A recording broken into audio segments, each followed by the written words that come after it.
اللہ نے زمین سے اٹھا کے عرشوں پہ کھڑا کر کے بولا علی آجا میرے حبیب آجا، تیرے میرا ملاقات ہونی چاہیے، دوست کو دوست سے ملنا چاہیے، ملاقات ہونی چاہیے۔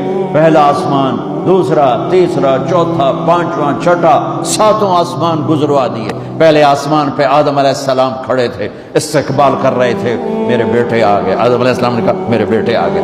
دوسرے آسمان پہ عیسیٰ علیہ السلام، دوسرے آسمان پہ عیسیٰ علیہ السلام، زکریا علیہ السلام کھڑے، یحییٰ علیہ السلام استقبال کر رہے تھے، ہمارے بھائی آ گئے، دو جہان کے نبی آ گئے۔ تیسرے آسمان پر یوسف علیہ السلام کھڑے تھے پھولوں کے ہار لے کر۔ چوتھے آسمان پر ادریس علیہ السلام کھڑے تھے پروٹوکول لے کر۔ پانچویں آسمان پر ہارون علیہ السلام کھڑے تھے فل پروٹوکول کے ساتھ۔ چھٹے آسمان پر موسیٰ علیہ السلام کھڑے تھے فل پروٹوکول کے ساتھ۔ ہر جگہ نبیوں کا، فرشتوں کا، مجھے فرشتے جو ہیں کوئی سجدے میں، کوئی رکوع میں، کوئی قیام میں، کوئی تسبیح میں، کوئی تلاوت میں، کوئی ذکر میں، میں نے کہیں پڑھا نہیں، لیکن مجھے خیال آتا ہے کہ جس دن میرے نبی آسمانوں پہ گئے ہوں گے، ہر آسمان کے فرشتے اپنی اپنی بندگی میں تھے اور اب بھی ہیں، لیکن جب میرے نبی پہنچے ہوں گے تو اللہ نے فرشتوں سے کہا ہوگا میری تسبیح چھڑ کے میرے نبی نے ملو جاؤ میرے نبی کو ریسیپشن دو، پروٹوکول دو۔ سورے فرشتے میرے نبی کے قدموں پہ قربان ہو رہے ہوں گے۔ چھٹے آسمان پر موسیٰ علیہ السلام، میرے بھائی آ گئے، میرے بھائی آ گئے۔ ساتویں آسمان کا نظارہ کچھ اور تھا، ایک عجیب حکمت۔ ساتویں آسمان پہ ایک بیت اللہ دیکھا، جیسے مکے کا بیت اللہ، اس کا طواف ہو رہا ہے، اور اس بیت اللہ کی دیوار کے ساتھ ایک بزرگ آدمی یوں بیٹھا ہوا ہے، سفید داڑھی ہے ناف تک، اور یوں بیٹھا ہوا ہے، وہ نہیں اٹھا ہے، وہ ایسے ہی بیٹھا ہوا ہے۔ تو میرے نبی جبریل سے پوچھتے ہیں یہ بزرگ کون ہے؟ تو وہ فرماتے ہیں یا رسول اللہ یہ آپ کے دادا، آپ کے جد، آپ کے باپ ابراہیم علیہ السلام ہیں۔ ہاں، اللہ نے باپ کو نہیں چلایا بیٹے کی طرف، رتبہ میرے نبی کا بڑا، رشتہ ابراہیم علیہ السلام کا بڑا، تو میرے اللہ نے امت محمد کو پیغام دیا، کیونکہ اللہ کو بھی پتا تھا کہ ماں باپ کیسے ذلیل ہوں گے اس امت کے ہاتھوں، تو وہ یوں بیٹھے ہوئے آرام سے، وہ نہیں ہلے۔ تو جب پتہ چلا میرے نبی کو کہ میرے دادا ابراہیم ہیں، تو میرے نبی خود آگے گئے، میرے نبی خود آگے گئے۔ پیغام ہے کہ بیٹا عرشوں پر بھی پہنچ جائے تو باپ کے سامنے جھکنا ہی بڑائی ہے، ماں کے سامنے جھکنا ہی بڑائی ہے، باپ کے سامنے جھکنا ہی بڑائی ہے۔ میرے نبی کو اللہ چلوا رہا ہے، میرے نبی چلے، جب قریب آئے پھر ابراہیم کھڑے ہوئے۔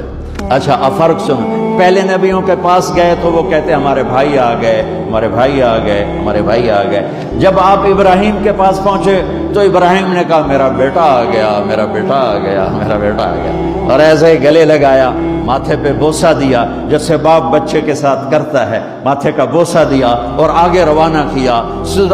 سدرۃ المنتہا پہ جا رہے ہیں، اللہ کو ملنے جا رہے ہیں، اللہ کو دیکھنے جا رہے ہیں، اور ابراہیم کے آگے جھکا کر بریڈ فورٹ کے نوجوانوں کو، پوری امت کے نوجوان بچے بچیوں کو پیغام دے رہے ہیں کہ جتنے بھی بڑے بن جاؤ، ماں باپ کے آگے جھک کے چلو گے تو عزت پاؤ گے، ورنہ جانور سے بھی ذلیل ہو کر مر جاؤ گے۔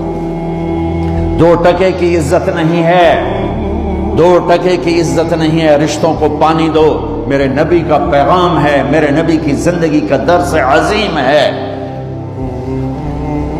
ہاں، سدرۃ المنتہا آ گیا، جبریل بولے یا رسول اللہ، آج کی ٹرمینالوجی میں بولوں، یا رسول اللہ آگے میرے پاس ویزا کوئی نہیں ہے، آگے ویزا کوئی نہیں، کسی کو ویزا ملتا ہی نہیں آگے کا، بس آگے اگر میں جاؤں گا اتنا، یہ دیکھو انہوں نے کہا اتنا، اگر میں اتنا بھی آگے گیا نا تو میں جل کے راکھ ہو جاؤں گا۔ تو میں اس کو یوں ذرا آسانی کے لیے کہتا ہوں کہ جبریل بولے جی آگے جی میرے پاس ویزا کوئی نہیں ہے، آپ جانو آپ کا رب جانے۔ پھر میرے نبی اپنی شان کے ساتھ گئے ہیں، پھر میرے رب کے عرش کے دروازے کھولے ہیں، پھر میرے نبی نے اللہ کے عرش پہ قدم رکھا ہے، عرش بھی جھوم جھوم گیا کہ آج کون آ گیا، عرش بھی جھوم اٹھا آج کون آ گیا، آج رحمت للعالمین آ گئے، محمد مصطفیٰ آ گئے، اللہ کے حبیب محبوب رسول آ گئے۔ عرش بھی خوشی سے جھوم رہا تھا، اور پھر اوپر رب اور عرش کے درمیان پردے لاکھوں کروڑوں اربوں خربوں، جن پردوں کی تعداد کو اللہ کے سوا کوئی نہیں جانتا، اللہ نے سارے پردے ہٹا کر اپنا آپ دکھا کر کیا کہا؟ السلام علیک ایھا النبی ورحمۃ اللہ وبرکاتہ۔ سبحان اللہ، اے میرے محبوب، آپ کا رب